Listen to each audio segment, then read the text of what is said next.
Bapak Ibu hadirin, kita masuk ke puncak penghargaan malam hari ini dalam CNBC Indonesia Awards 2025. Ya, di mana kita akan memberikan penghargaan paling spesial dalam gelaran CNBC Indonesia, dan kali ini untuk salah satu teknokrat yang paling berpengaruh yang terbukti menjaga stabilitas ekonomi Indonesia di dua masa krisis besar, yaitu tahun 1998 dan tahun 2008 melalui kebijakan yang cepat, terukur, dan visioner. Betul, dan beliau ini menjadi arsitek berbagai reformasi fundamental di sektor fiskal, moneter, dan perbankan yang kini menjadi fondasi ekonomi modern Indonesia.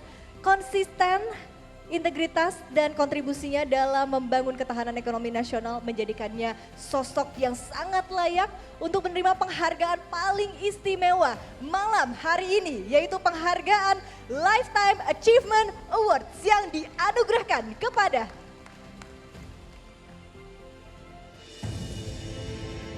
Kiprahnya hadir sebagai sosok kunci penyeimbang stabilitas ekonomi, seorang teknokrat andal yang mampu menavigasi badai ekonomi dari mulai krisis 98 hingga krisis keuangan global 2008. Beliau senantiasa menjadi yang terdepan dalam setiap fase penting perjalanan kebijakan sosial terbesar di Indonesia, mulai dari JPS, SJSN hingga BPJS.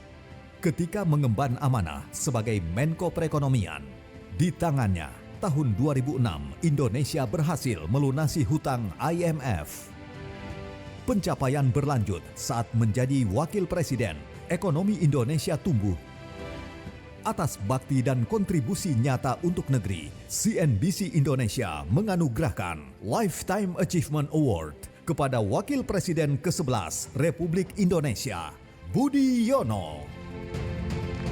Kita berikan apresiasi yang luar biasa, dan dengan hormat Bapak kami undang yang terhormat Bapak Profesor Dr. Budiono MEC, Wakil Presiden Republik Indonesia ke-11 periode 2009 hingga 2014 untuk dapat berkenan menerima penghargaan Lifetime Achievement Awards. Ini adalah penghargaan paling istimewa di CNBC Indonesia Awards setiap tahunnya. Dan tahun ini jatuh kepada Bapak Profesor Dr. Budiono. Kita berikan apresiasi sekali lagi. Selanjutnya kami persilakan Bapak Budiono untuk memberikan acceptance speech-nya. Dan terima kasih tentunya kepada Bapak Hairul Tanjung ya telah berkenan memberikan penghargaan.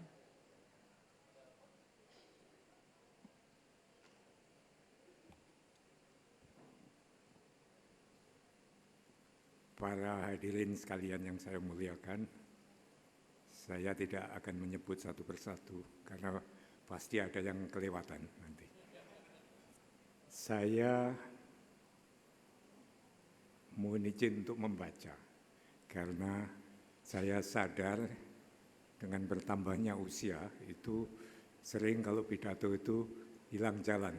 Jadi oleh sebab itu untuk menghemat waktu bagi para hadirin sekalian saya akan membaca saja. Pertama, saya ingin menyampaikan terima kasih kepada CNBC Indonesia atas penganugerahan Lifetime Achievement Award kepada saya. Sungguh suatu malam yang membahagiakan bagi saya. Tapi saya harus jujur mengatakan bahwa saat ini hati saya terbelah antara suka dan duka. Dan saya percaya para hadirin juga demikian karena terbayang nestapa yang sedang ditanggung saudara-saudara kita di Aceh, Sumatera Barat, Sumatera Utara, dan daerah-daerah yang lain sebagai akibat dari peristiwa alam dan sekaligus juga karena kealpaan manusia.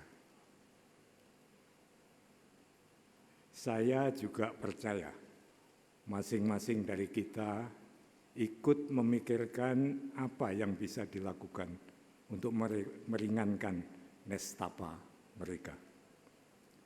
Hadirin sekalian, saya juga menyampaikan terima kasih kepada CNBC karena tadi telah memutar kembali rekam jejak saya puluhan tahun silam yang membuat saya sedikit nostalgia. Menoleh ke belakang penting karena sejarah seringkali berulang dan membawa pesan-pesan penting bagi kita. Oleh karena itu, izinkanlah saya menggunakan beberapa menit ini untuk memutar kembali waktu dan mengenang satu masa dalam sejarah kita yang menurut hemat saya inspiratif dan syarat akan pelajaran. Penggal sejarah itu mencakup rentang waktu sekitar 3 dasawarsa, mulai dari pertengahan 1960-an. Masa itu istimewa karena di tengah tantangan dari dalam dan luar negeri, berbagai prestasi ekonomi dan sosial berhasil dicapai. Di pertengahan tahun 1960-an, kalau para hadirin masih ingat, ekonomi Indonesia berada di titik nadir. Inflasi yang menaun berkembang menjadi hiperinflasi dan kemerosotan ekonomi melanda seluruh negeri. Berkat konsensus nasional yang kuat dan kerja keras, itu semua dapat dihentikan. Dan roda sejarah terus berputar. Setelah itu, selama lebih dari 2 dasawarsa, mulai awal 1970-an, Indonesia mengalami era kemajuan sosial ekonomi yang mengesankan. Ekonomi tumbuh rata-rata sekitar 7% per tahun. Stabilitas terkendali, angka kemiskinan menurun, indikator-indikator sosial ekonomi membaik, sampai datangnya musibah krisis keuangan Asia di tahun 1997. Apa rahasia di balik itu? Inilah observasi saya. Di belakang prestasi-prestasi itu bekerja suatu tim ekonomi yang menurut saya istimewa. Tim ini pada awalnya terdiri dari ekonom senior dari Fakultas Ekonomi Universitas Indonesia. Tapi dengan berjalannya waktu, tim berkembang menjadi suatu jaringan teknokrat dengan berbagai latar belakang dan bidang keahlian. Pada waktu itu, di bidang ekonomi, ada 2 institusi yang berperan strategis dalam pembentukan kebijakan ekonomi, yaitu Bappenas dan Dewan Moneter. Bappenas merumuskan kebijakan pembangunan nasional serta mengkoordinir pelaksanaan semua program sektoral sehingga tidak saling bertabrakan atau tumpang tindih dan tetap pada jalur pembangunan yang ditentukan. Dewan Moneter merumuskan strategi besar ekonomi makro, menyelaraskan dan mengkoordinir pelaksanaan kebijakan fiskal, moneter, dan sektorial. Tim ekonomi tersebut menakodai kedua institusi itu. Saya bukan anggota tim ekonomi itu. Di awal tahun 1980-an, saya mulai terlibat dengan tim hanya sebagai seorang staf. Banyak bekerja di dapur, menyiapkan bahan-bahan yang diperlukan, dan kemudian mengikuti dan mencatat rapat-rapat mereka. Dari situlah saya mendapatkan kesempatan mengikuti bagaimana tim ekonomi kelas berat ini mengambil keputusan dan mengkoordinasikan serta menyelaraskan seluruh aspek kebijakan pembangunan dan kebijakan fiskal moneter di negeri ini. Bagi saya, suatu kursus policy making yang tidak pernah saya lupakan. Dan para hadirin, saya masih ingat jadwal kerja tim ini tidak terikat jam kantoran. Bisa di hari libur, bisa mulai dari pagi, bisa di larut malam, dan apabila materinya cukup berat dan mendesak, bisa berlangsung sampai menjelang subuh. Dan dari tim inilah lahir kebijakan pembangunan nasional yang terpadu dan sistematis, serta kebijakan ekonomi makro yang rasional dan terkoordinasikan. Apa keistimewaan lain dari tim? Dan ini menurut saya sangat penting. Tim mampu menggalang dukungan politik untuk melaksanakan kebijakan-kebijakan yang dirancangnya.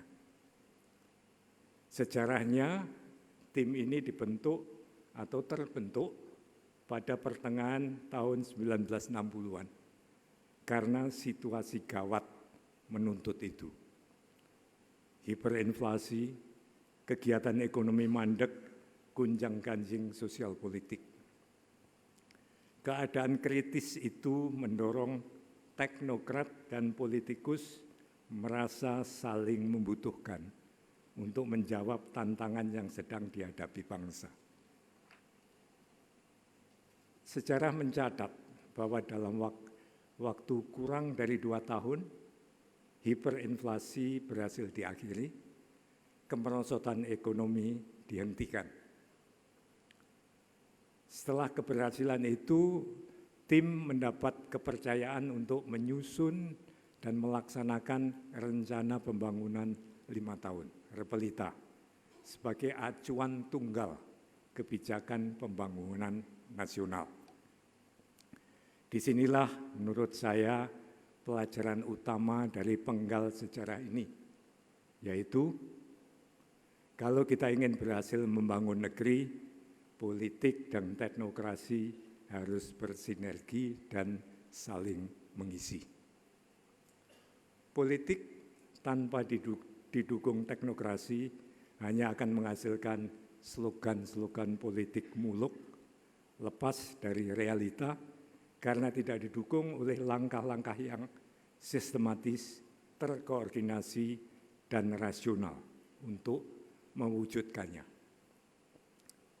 Sebaliknya, teknokrasi tanpa didukung politik juga hanya akan tinggal wacana indah yang hidup di dunia maya atau di tulisan-tulisan, jauh dari dunia nyata. Hadirin, sejarah juga memberikan satu lagi pelajaran penting, yaitu bahwa sinergi antara teknokrasi dan politik tidak akan terjadi secara otomatis. Perlu ada kehendak dan upaya dari masing-masing pihak untuk menyatukan kekuatan. Kehendak itu bisa timbul karena dipaksa oleh keadaan, seperti di tahun 1960-an, atau seperti yang terjadi setelah itu, karena ada kesadaran bersama bahwa sinergi antara keduanya mutlak diperlukan untuk membangun negeri. Tentu kesadaran bersama itulah dan bukan paksaan keadaan yang merupakan pilihan yang lebih baik. Hadirin sekalian, demikianlah acceptance remark saya, dan saya akan tutup dengan kutipan dari sebuah buku yang berbunyi begini. Sejarah memberikan pelajaran bagi mereka yang mau belajar darinya. Dan dari situ tumbuh kearifan.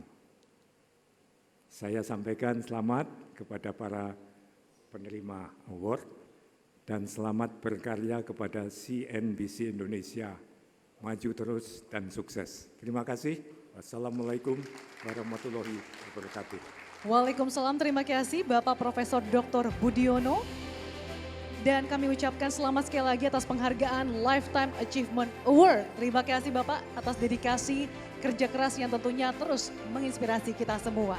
Betul, dan ini adalah penghargaan paling istimewa di setiap tahunnya untuk CNBC Indonesia Awards, dan di tahun ini, di tahun 2025, dengan bangga kita memberikan penghargaan ini kepada Bapak Profesor Dr. Budiono.